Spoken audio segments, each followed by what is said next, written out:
তো দেখো এই যে মানে ফাইনালি বাজার নিয়ে চলে এসেছে। এখন কিন্তু বাজে প্রায় 2টো বাজতে যায়। তো আমার ভাত হয়ে গেছে। এইখানে মুগ ডাল নিয়ে এসছে, আমি মুগ ডালটা প্রেশারে দিয়ে দিয়েছি যাতে তাড়াতাড়ি হয়। আর এইখানে হচ্ছে পনিরের আলু ভাজা বসিয়ে দিয়েছি, ঠিক আছে। আর এখানে এখন আমি পনিরটাকে কাটবো। আর আমি আগে থেকে দেখো মশলা বেটে রেখে দিয়েছি শিলে। এটা হচ্ছে জিরে বাটা, এটা হচ্ছে লঙ্কা বাটা, ঠিক আছে। তো আদা আজকে নেই, ওই জন্য আদা খাবে না, যাই হোক। আর এখানে টমেটো বসে নিয়েছি, পনিরটা করব।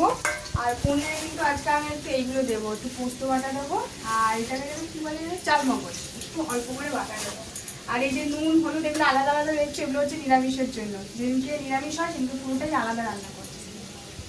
তো আমি এখন পনিরগুলোকে কেটে নেব। আর এই পনির শনিবার দিন আসলেই মিষ্টি খুব পনির খেতে ভালোবাসে। শুধু বলে পনির করো, পনির শুক্তো এইগুলো খুব পছন্দ করে। তো যেই কারণে আজকে বললাম যে একটু পনির নিয়ে আসো। তো এই আজকে পনিরটা নিয়ে এসেছি। তো এই পিসগুলো ঠিক আছে নাকি আরও ছোটো করবো? হ্যাঁ ঠিক আছে। তো এগুলো যখন এতে পড়বে আর ফুলবে, তো আমি একটু ছোটো ছোটোই করি। নাহলে মিষ্টি খাওয়ার সময় বলবে আমাকে 5 পিস দাও, 7 পিস দাও। তো ওকে ছোটো ছোটো পিস হলেও একটু বেশি বেশি দিলে পড়বে আর কি।